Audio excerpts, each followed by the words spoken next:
Bonjour et bienvenue à Entre nous Estival. Je suis Claude Andrea Boni et je me ferai un réel plaisir de passer la prochaine demi-heure avec vous. Mon invité aujourd'hui est un jeune immigrant ici à Ottawa. Il a gradué en relations publiques, je pense qu'il y a plus de 2 ans, et peut-être 3 ans dans ce temps-là. Mais aujourd'hui, on va parler d'un autre volet de sa vie. Bonjour Eliezer. Allô? Alors aujourd'hui, comme je disais aux gens qui nous écoutent, on va parler de ton intérêt pour la psychologie. Où est-ce que ça a commencé tout ça? Ça a commencé quand j'ai commencé à questionner certaines réalités culturelles. Grâce à on va dire, mon intégration au Canada, j'ai pu observer que certaines questions ici n'étaient pas aussi taboues que dans mon pays d'origine. Et j'ai commencé à voir que ces questions-là étaient très vulgarisées ici et ça avait quand même un impact positif sur l'ouverture de certains débats qui ailleurs auraient été trop tabous pour même les commencer. Beaucoup de personnes, je dirais même beaucoup d'immigrants disent que souvent quand ils arrivent dans un pays étranger au leur, il y a vraiment ce choc culturel là qui fait que ils n'ont pas vraiment, souvent ils arrivent à s'ouvrir et à toucher certaines thématiques en fait et à se redécouvrir. Il y en a d'autres qui à cause de la culture, comme tu le dis, vont rester dans le cercle qu'ils ont l'habitude de connaître. Toi, là, qu'est-ce que ça t'a pris, en fait, d'aller te questionner, d'aller vers, je vais dire, des questions qui sont souvent tabous dans ton pays d'origine? Déjà, je trouve que l'immigration, on ne le dit pas assez, c'est quelque chose de très courageux. Euh, c'est se réapprendre, c'est renaître.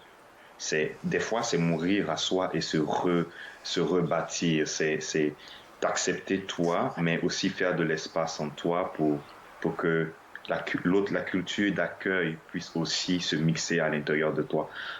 Moi, vraiment, le déclic a commencé avec des sessions de psychothérapie. Tu me diras, culturellement, chez nous, quand tu dis tu vas voir un psychothérapeute, tout le monde pense que t'es fou. Ça va pas bien dans ta tête, t'es malade. Ouais. Mais c'était très normal ici et c'est arrivé avec mon premier gros échec académique. Puis, je venais d'une culture où j'ai été élevé pour considérer ma valeur en fonction de mes capacités à réussir ma vie académique. Donc, tout était lié. Alors, mon premier échec académique m'a fait vivre ma première dépression. Je savais même pas c'est quoi le mot dépression.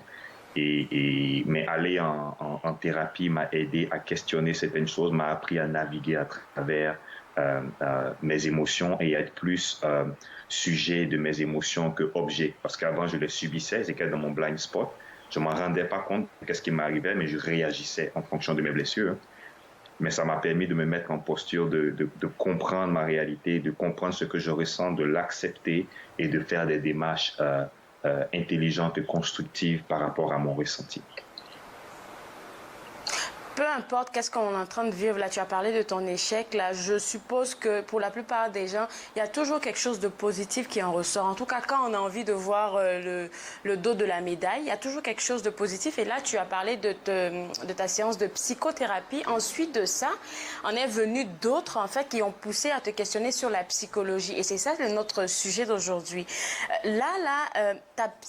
Les études en psychologie que tu as pu faire ou la découverte de toi-même qui t'a permis de répondre à certaines questions t'ont mené à faire des réflexions que tu partages au grand public sous forme de podcast. Est-ce que ça a été difficile de te dire je vais porter ma voix plus haut, peu importe ce que les gens de ma culture vont penser?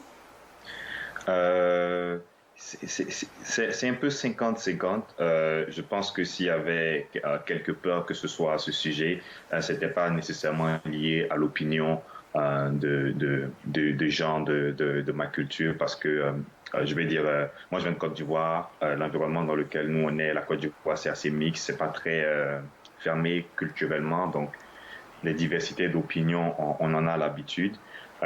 Seulement, les sujets dont j'ai commencé à traiter de manière particulièrement inconfortable, que ce soit sur Facebook ou sur mon blog ou bien par le podcast que j'ai mis, c'était surtout des sujets qui font peur chez nous, comme par exemple la religion.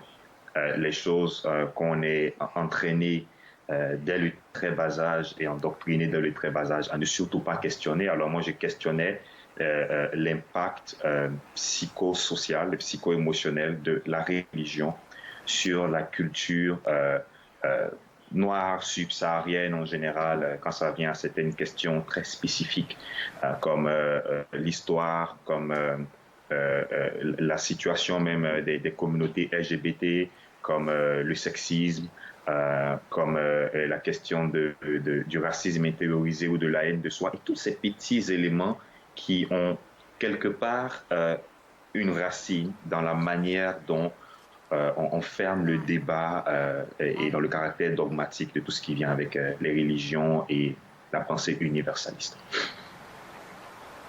Tu as parlé de réflexion et pour revenir au podcast qui est le sujet de notre conversation d'aujourd'hui, ton podcast s'intitule L'universalisme religieux, impact psychologique, en parlant bien évidemment du christianisme, c'est ce que tu as voulu mettre en avant. J'aimerais toutefois, avant de rentrer dans le contenu de ce podcast-là, avoir toi, de tes réflexions, des réponses qui viennent de toi. Donc, qu'est-ce que tu me dirais si je te demandais de définir la spiritualité? Ben, si je définirais la spiritualité en très simple, très bref, c'est un ensemble de pratiques et de rituels qui concernent l'âme et l'individu. Donc, c'est un voyage spirituel à l'intérieur de soi. Un voyage spirituel à l'intérieur de soi, c'est bien dit, raison pour laquelle il y a plusieurs formes de spiritualité. Mais qu'est-ce qu'il en est de ta définition de la religion? La religion, je dirais, ça se rapproche un peu, mais il y a une partie où ça se sépare. On va dire tout ce qui est système de pratique, système de croyances et usages dans un groupe ou dans une communauté. Donc, ça a un aspect dogmatique, mais c'est aussi un aspect de groupe. Un aspect de groupe. Qu'est-ce qu'il en est de la vérité? Une définition très intéressante que je suis tombé, sur laquelle je suis tombé quand je faisais mon podcast justement sur la vérité. Mon podcast, c'est Entre les faits et leurs reflets. Donc, faits et reflets, et je voulais jouer un peu avec ça, mais la vérité, c'est une adéquation entre la réalité et l'homme qui la pense. Et la manière dont je suis tombé sur cette définition de la vérité, c'est en lisant Amadou Hampâté-Bâ, c'est un écrivain et ethnologue africain, Peul, qui définit la vérité comme suit. Il dit, ce qu'il faudra, c'est toujours concéder à son prochain qu'il a une parcelle de la vérité, et non pas de dire que toute la vérité est à moi, à mon pays, à ma race ou à ma religion. Donc, la définition de sa vérité, c'est vraiment la vérité, c'est quelque chose qu'on s'approprie et c'est pas quelque chose qui s'impose et qui se force sur une masse. C'est clair que je t'ai posé ces questions-là en rapport avec ton podcast parce que je me dis c'est clair que tu as dû faire des recherches pour pouvoir porter ta réflexion plus haut.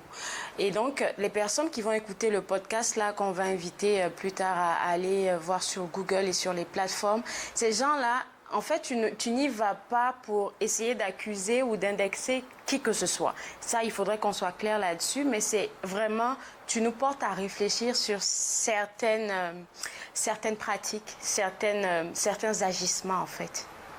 Oui, en effet, c'est vraiment, ce n'est pas dans une démarche guerrière et parfois les mots peuvent être durs et parfois l'approche peut être inconfortable. Mais c'est vraiment la circonstance qui va le demander. Mais c'est vraiment une question essentiellement de repenser et d'être capable de questionner notre vérité pour que nous ne soyons pas victimes dans l'absolu de notre dissonance cognitive à nous-mêmes. Donc vraiment d'être capable de questionner notre vérité. Est-ce que quand tu parles de questionner d'autres vérités, est-ce que tu allais vraiment fouiller un peu dans toutes, par exemple, les sortes de spiritualité? Pas nécessairement. J'ai fait le tour un peu plus de tout ce qui est religion abrahamique, notamment l'islam et le christianisme.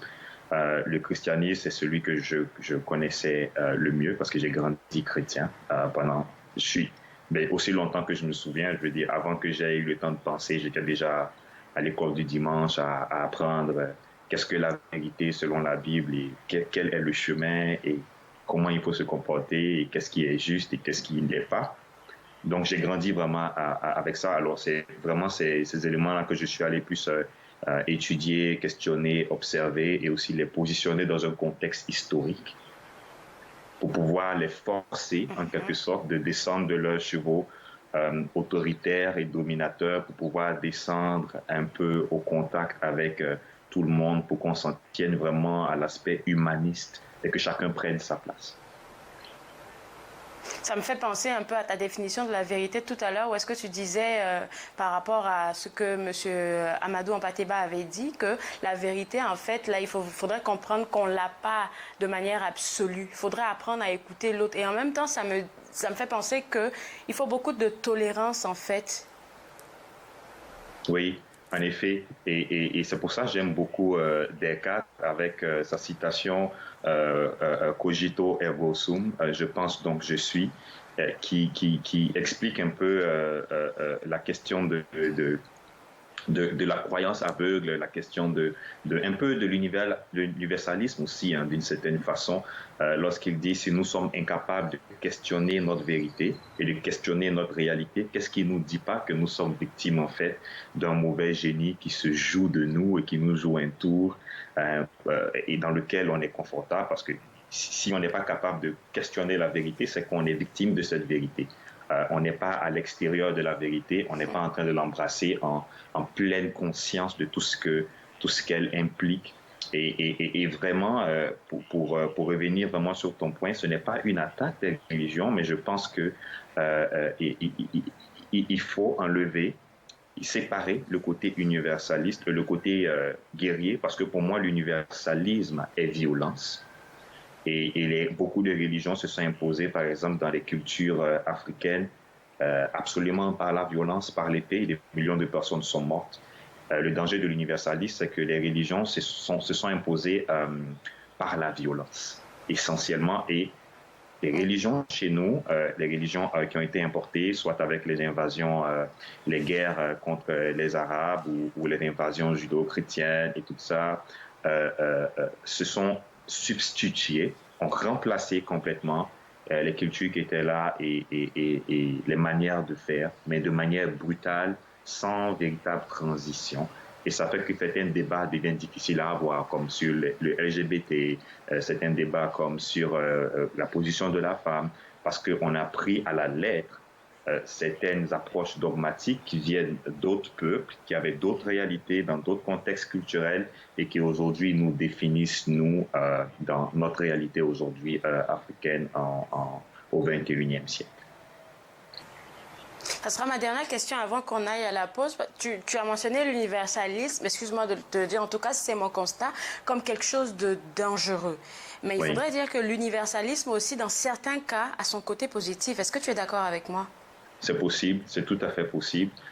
Moi, l'approche, la raison pourquoi je trouve l'universalisme dangereux, par exemple, l'universalisme religieux, il est violence, ça on le sait. Parce que le concept est de dire voilà la vérité absolue. La seule vérité, c'est que Dieu est tel, je connais Dieu, il est ceci, il est cela. C'est pas ta perception de Dieu ou de divin qui compte, c'est la mienne. Et pour s'imposer en masse, il faudrait que je prenne l'épée et que quelqu'un perde cette guerre. Et c'est vraiment cet aspect de la violence. Par exemple, tu vas prendre un verset de la Bible qui dit clairement que les homosexuels, par exemple, sont en horreur aux yeux de Dieu et sont en abomination. Mais ça, c'est l'idée de quelqu'un, c'est la vie de quelqu'un. On ne peut pas prendre la vie de quelqu'un comme une vérité et la généraliser.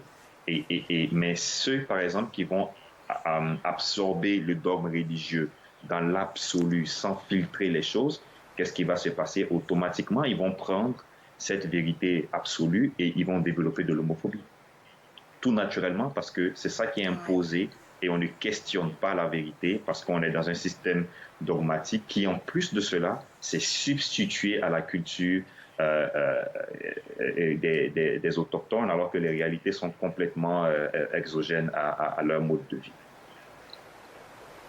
Alors, je vais te garder avec moi parce qu'après la pause, on va vraiment parler du contenu de ton podcast intitulé L'universalisme religieux, impact psychologique en parlant du christianisme. Vous regardez Entre nous, exclusivement sur les ondes de TV Rogers.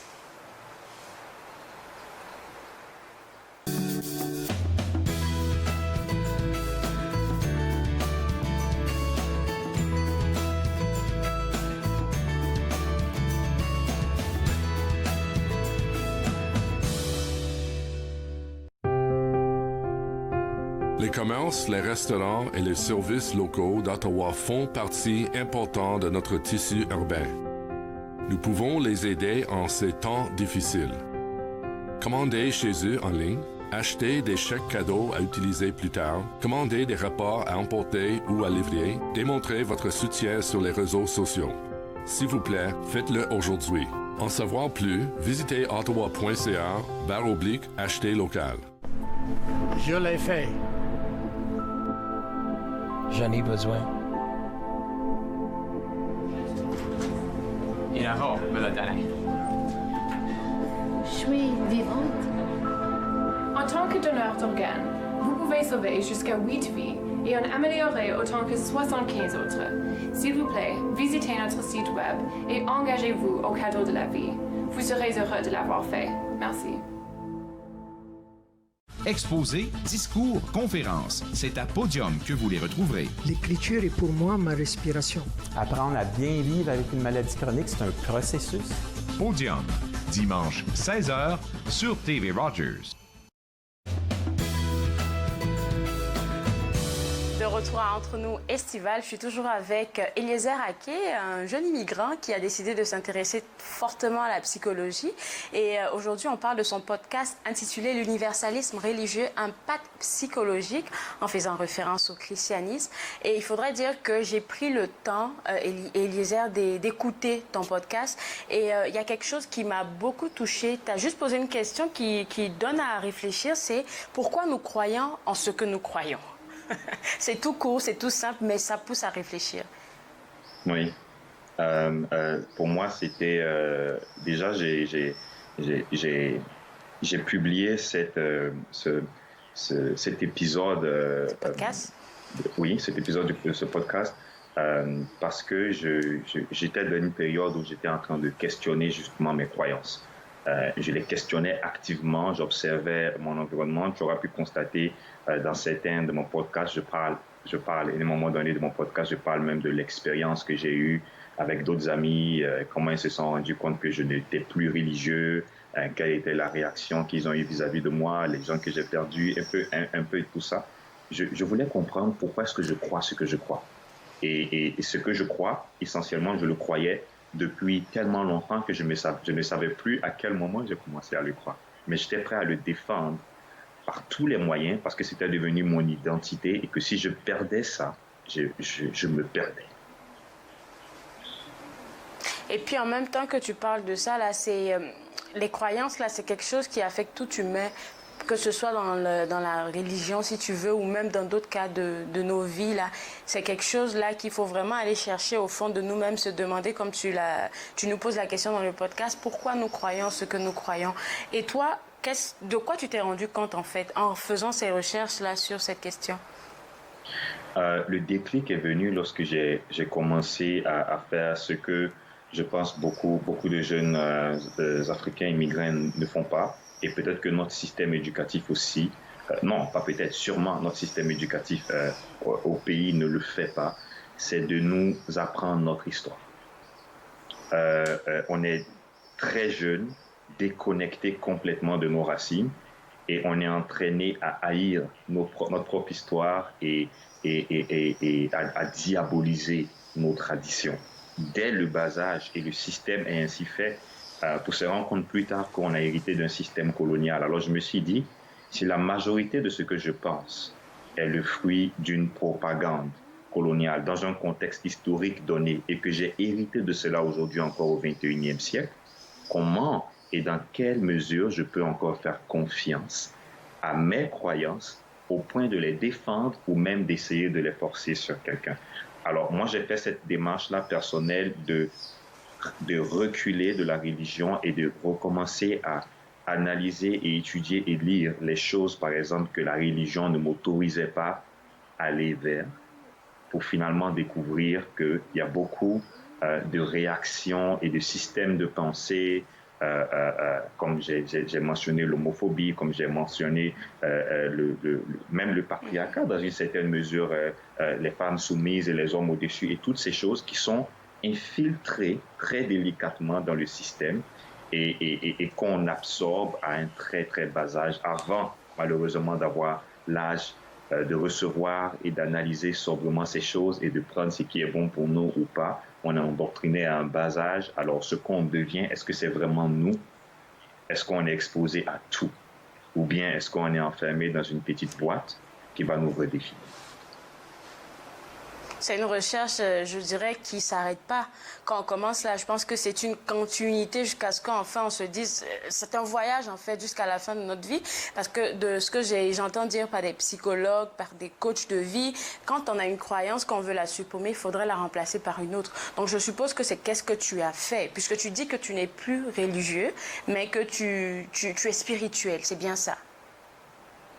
Oui, tu l'as très bien énoncé, la vérité n'est pas une destination. C'est un chemin, c'est un voyage. Depuis que j'ai commencé à m'intéresser et à étudier et à pratiquer la spiritualité de mes ancêtres, que j'ai passé le plus clair de ma vie à diaboliser parce qu'ils sont mentionnés comme sataniques et malsaines par la religion telle que je l'avais reçue.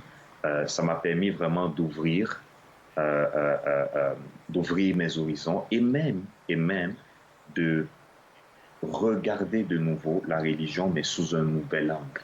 C'est-à-dire que quand j'ai coupé, j'ai envie de dire, les chaînes de l'universalisme dans mon cerveau et que j'ai commencé à être capable de lire un Coran, par exemple, sans stresser, ou bien de lire la Bible sans stresser, ou bien de m'intéresser au bouddhisme ou à toute autre chose, ou aux spiritualités de nos frères autochtones et d'un peu partout.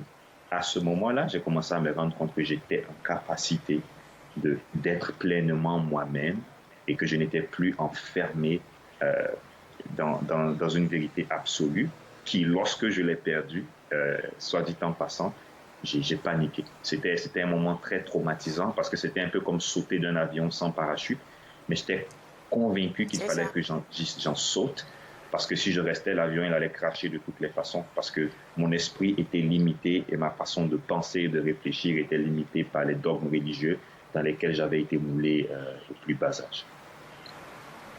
Ça me fait penser en même temps, tout de suite, quand tu parles de sauter d'un avion et tout, là, à la peur peut-être de certaines personnes qui, eux aussi, ont des questionnements, mais à cause de tout ce qui les entoure, dont je parle de la culture, ça peut être vraiment les dogmes qu'on a depuis l'enfance et tout, qui ne nous permettent pas de faire ce grand saut-là. Mais ces personnes-là, on ne devrait pas les juger parce que tout être humain a son cheminement sur Terre. Tu es bien d'accord avec moi? Absolument. Absolument, et je le dis à plusieurs reprises dans le podcast parce que je sais comment ça peut sonner pour des personnes qui sont religieuses. Je sais comment ça peut sonner. Je l'ai dit plusieurs fois. J'ai dit, vous avez le droit de croire ce que vous croyez, mais vous avez aussi le devoir de questionner pourquoi vous croyez ce que vous croyez. Parce que ce que vous croyez, en même temps, est en train de faire une négation de ce que les autres croient. Pour un chrétien, si je lui dis que j'explore, par exemple, le vaudou, automatiquement, il va me traiter de mystique, de diabolique, de satanique, parce qu'il est programmé à penser ainsi. Et cette partie aussi de son système de pensée doit être questionnée, il doit le questionner.